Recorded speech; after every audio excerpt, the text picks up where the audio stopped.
네, 금주의 핫 이슈 올해의 마지막 시간이니까요. 올해의 핫 이슈가 되겠습니다. 올 한 해 영주를 되돌아보면요. 수해의 아픔도 있었습니다. 그리고 또 베어링 국가산단 승인도 받고 또 영주댐 준공도 되는 경사도 있었죠. 또 내년 보니까요. 2024년도 시 예산이 사상 최초로 1조 원을 넘어섰어요. 이런 부분들을 봤었을 때는 아픔이 있었던 반면에 또 더욱더 희망을 갖게 합니다. 시운영위원회 부위원장이신 김병창 의원 연결해서 올 한 해 되돌아보고요. 또 내년의 희망을 이야기해보는 시간 갖도록 하겠습니다. 영주시 의회 김병창 시의원 연결돼 있습니다. 여보세요? 네, 안녕하세요. 네, 안녕하세요. 네, 새해 복 많이 예, 받으십시오. 예, 새해 복 많이 받으십시오. 네, 의원님, 2023년도 이 올 한 해 솔직히 이제 뭐 1년을 되돌아본다는 게 쉽지 않을 텐데 되돌아보시면서 뭐 여러 소회가 있으실 것 같습니다. 어떠셨나요? 제가 한 1년 반 정도 의정 활동을 하면서 좀 느낀 점을 간략하게 말씀드리면요. 시민의 공복으로서 뭐 집행부를 견제하고 감시하며 집행부와 함께 영주시 발전과 시민 복리 증진을 위해 수레 두 바퀴와 같이 굴러가야 하는 역할을 해야 하는데 때로는 서로의 견해차로 조금 어려움을 많이 겪었습니다. 그리고 또 네. 시민 모두가 염원했던 베어링 국가 산업 단지 조성 계획의 승인과 영주댐이 준공되었을 때가 매우 기쁘고 축하하기도 하였습니다. 시민들하고요. 예. 네. 뭐 다음 질문이 사실 앞에서 좀 약간 답변을 주신 것 같은데 올 한 해 네네네. 이렇게 뭐 소회를 넘어서서 이제 정말 좋았던 것 그리고 또 이거는 참 좋지 않았던 기억도 있으실 것 같습니다. 이런 것들 좀 꼽아 보신다면 어떤 게 있을까요? 예, 제가 지금 앞서서 말씀하셨던 것처럼 제일 좋았었던 일은 첨단 베어링 국가 산업 단지 조성 계획의 승인과 영주댐의 준공이죠. 그죠? 그리고 네네. 나빴었던 일은 앞서서 뭐 MC님께서 말씀하셨는 것처럼 뭐 영주에 재난이 수해가 많이 왔었고 또 이상 기온으로 인해서 유례 없이 집중호우하고 영주 지역의 곳곳에 산사태가 발생하고 그로 인해서 뭐 생명이 목숨을 잃는 등 가슴 아픈 기억들이 아직도 마음 한구석에 아리게 합니다. 예. 네. 아니 뭐 내년에는 이런 부분들이 더 적어지길 네, 줄어들기를 진심으로 바라겠고요. 예, 어 예. 네. 보니까는 2024년도죠. 그러니까 1조가 넘는 예산 편성을 했더라고요. 이 예산, 이 편성이라는 게 어떻게 평가받을 수 있을지 또 의회에서는 어떤 점에 중점을 두고서 이 심의하셨는지 궁금하거든요. 예, 뭐 잘 아시다시피 2024년도 영주시 예산 규모는 전년 대비 12.1%가 증가한 1조 650억 원 정도가 편성되었습니다. 네네.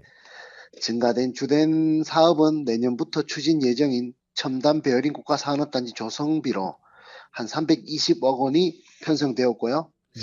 이번 예산안을 심의할 때는 국가 예산이 예전에 비해 2.8% 소폭 증가한 만큼 지방 교부세 등 감소가 예상되고 재정 자립도도 사실 뭐 영주시는 10.42% 정도 되고 우리 시에서 이거를 간과할 수가 없었습니다. 따라서 부서별로 중첩되거나 효율성이 떨어진 사업에 대해서는 가감히 삭감하고 사업의 타당성과 효율성 등을 철저히 검토하고 시민의 혈세가 낭비되는 일이 없도록 최대한 막고자 노력을 많이 했습니다. 예. 네. 참 1조 원 엄청나네요. 예, 엄청나죠. 네, 예. 네.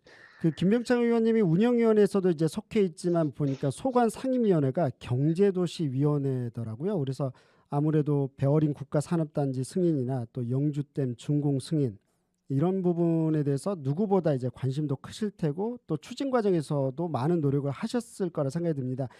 이 그 의미와 과정상에 있었던 뭐 좀 지역 주민들한테 이 이야기는 꼭 들려드려야 되겠어. 이런 못다한 이야기들 분명히 있으실 것 같거든요. 예, 뭐 앞서서 말씀드리면 또 자꾸 이 지금 뭐 사실대로 베어링 국가산업단지 승인과 네네. 영주댐 준공은 우리 영주 시민들께서 함께 동참하지 않으셨으면 어려웠을 거라고 생각합니다, 저는. 네네네. 또 그리고 제가 시의원이 되기 전에 2018년부터 시작된 영주 첨단 베어링 국가산업단지 후보지 확정으로 영주 시민은 지역의 백년 먹거리를 위한 사업이 추진됨에 떠들었지만 아, 네네. 떠들썩했습니다. 그죠? 그 네네네. 계획의 승인을 받기 위해서는 좀 길고 멀고 많이 험했습니다. 음, 그래서 본 사업에 대한 각종 우려 섞인 이견에 대한 이해와 노력으로 경상북도와 영주시의회에서는 재정 지원을 동의안을 의견하는 등 적극적인 사업 추진을 위해 노력한 걸로 저는 알고 있고요. 네. 또한 우리 지역 국회의원이신 박형수 국회의원님과 영주시 의회 그리고 10만 영주 시민의 염원이 담긴 국가산업단지 유치 서명부는 본 사업의 승인에 큰 역할을 했을 거라고 저는 생각하고 있습니다. 네네. 그리고 또 2009년도에 댐 공사를 시작해서 2016년도에 댐이 완공이 되었습니다. 그죠? 그리고 문화재 이전 단지 사업 추진에 문제가 발생해서 미뤄졌던 댐 준공 시기 환경부와 극적인 협의로 7년 만에 준공 승인을 받게 되었습니다. 또 중간에 또 국민권익위에서 우리 뭐 시청이나 박형수 국회의원님하고 이렇게 뭐 국가 차원에서 좀 많이 힘을 써서 저는 이게 준공 승인이 되지 않았나 싶고요. 이로 인해서 뭐 영주댐 주변 시설 지역 관광 활성화 사업이 음, 급물살을 탈 것으로 기대하고 있습니다. 이 또한 네. 영주댐 발전 협의회를 비롯한 시민들로부터 염원이 준공을 좀 이끌어내지 않았나, 또 우리 시민들이 중추적인 역할을 하지 네. 않으셨나 저는 이렇게 생각하고 있습니다. 예. 야, 그러니까 백년 먹거리라고 하는 것도 사실 귀에 쏙 들어오고요. 일단 예, 이것을 예, 위해서 예. 그만큼 좀 백년 먹거리니까 그만큼 힘드셨을 것 같아요. 정말 많은 노력들이 있었던 것 같고 또 동시에 보니까 7년 만에 사실 뭐 7년 완공했고 또 7년 만에 준공 승인 되는 이 과정 솔직히 쉽지 않았을 텐데 상당한 노력들 뭐 의원님들도 노력도 마찬가지지만 뭐 시민들의 노력도 있었으니까 이게 가능했다라는 생각이 듭니다. 예, 음, 맞습니다. 예. 네. 김병찬 의원님께서 이제 의회에서 이런 이야기들 했었던 걸 저희들이 꼽아봤어요. 또 하나 예, 읽어보겠습니다. 예, 예, 영주댐 주변 산업들의 우선순위를 정하자. 또 타 지자체와의 차별성과 경쟁력을 확보하자. 이런 걸 이제 주문하셨었어요. 그리고 예, 예, 한편으로 또 첨단 베어링 이 국가산업단지와 관련해서는 베어링 산업의 동향을 주기적으로 모니터링 해야 된다. 그래서 예, 기업의 경쟁력과 고용 창출 효과가 높은 기업을 그러니까 기업 유치 쉽지 않을 텐데 이 기업 유치를 해달라 힘써달라 이렇게 집행부에 촉구를 하셨는데요. 예. 의회 차원에서 이런 부분들에 있어서 어떤 더 구체적인 구상들이 있었는지가 궁금한데요. 일단 뭐 제가 뭐 지금 베어링 산단도 있고 용주댐 먼저 제가 말씀드리면 네네. 용주댐 주변 지역의 관광 활성화를 위해서 타 지자체와 차별성과 또 경쟁력을 갖추지 않으면 관광객들에게 메리트가 없다고 저는 생각하고 있습니다. 아, 그리고 네네. 지금 SNS 떠돌고 있는 핫플레이스 한 검색해 보시면 타지자차 지역에서도 차별화된 뭐 무엇이 있어야 됩니다. 그죠? 또 네네.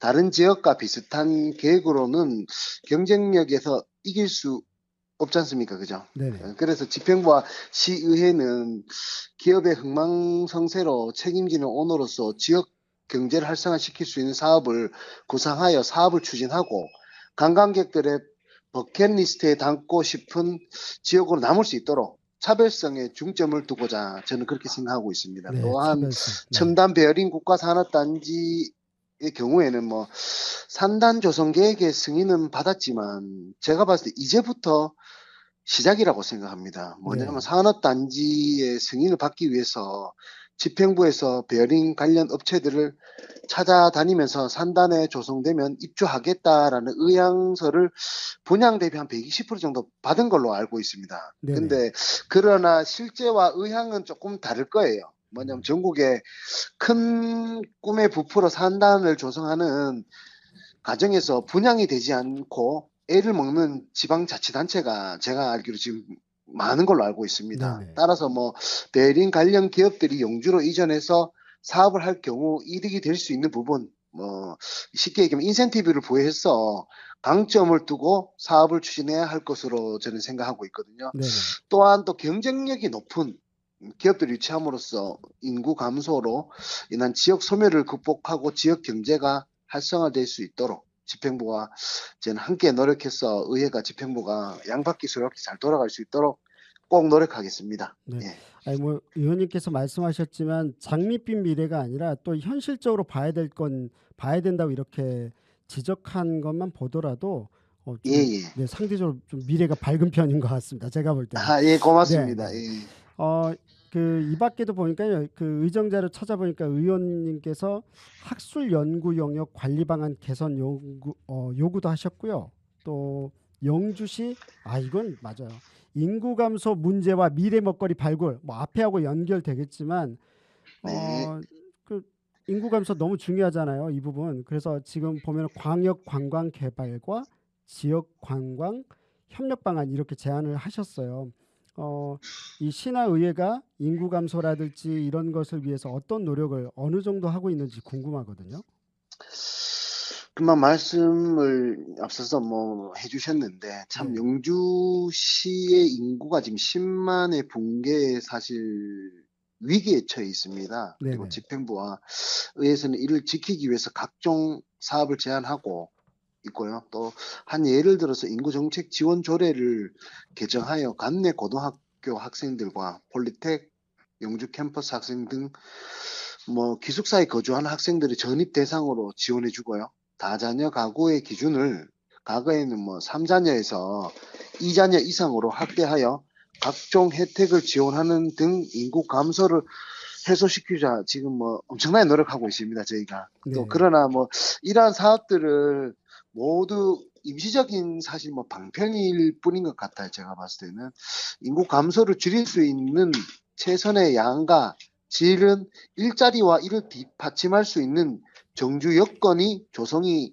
저는 최고의 우선 과제라고 생각합니다. 따라서 영주시는 베어링 국가산업단지의 성공적인 추진을 통해 인구 감소를 로 인한 지방 소멸을 극복하고자 꼭 노력해야 될 것 같습니다. 또 그리고 영주댐에 관광 활성화로 총력을 기울여서 관광객들이 붐비는 관광 도시로 거듭날 수 있는 영주시를 만들도록 저는 최선을 다할 거라고 꼭 말씀드리고 싶습니다. 예. 네. 의원님을 비롯해서 여러 의원님들이 또 이제 시하고 또 시민들과 함께 한다라면 분명히 이런 부분들을 좋은 사례를 만들 수 있을 거라고 생각이 듭니다. 예, 네. 이제 곧 새해가 밝아오죠. 며칠 안 남았어요. 4일 남았습니다. 네. 맞습니다. 네. 의원님 올해 수고하신 우리 영주 시민분들께 위로와 감사 인사 또 희망찬 새해 인사 한 말씀 부탁드리겠습니다. 예, 그런 기회를 주셔서 고맙습니다. 또 저는 이제 사랑하는 영주 시민 여러분 안녕하십니까? 저는 김병창 시의원이라고 합니다. 2023년도에 참 지역 경기 침체로 많이 어려우셨을 거라고 생각합니다. 그 주민들 많이 견뎌주셔서 저는 감사하다는 말씀 먼저 올리고요. 또 그리고 2024년도에는 청룡의 해인 만큼 비상하는 청룡과 같이 힘찬 한 해가 되시고 신비로운 기운으로 하시는 모든 일들이 순조롭게 이루어질 수 있도록 기운을 꼭 좀 드리겠습니다. 영주 시민 여러분 새해 복 많이 받으십시오. 네. 뭐 내년에도 시민들 위해서 또 영주시의 지속적인 발전을 위해서 애써 주시기 바랍니다. 오늘 말씀 감사합니다. 네, 감사합니다. 새해 복 많이 네, 받으세요. 새해 복 많이 받으세요. 예. 네, 지금까지 금주의 핫 이슈 영주시 의회 김병찬 시의원과 말씀 나눴습니다.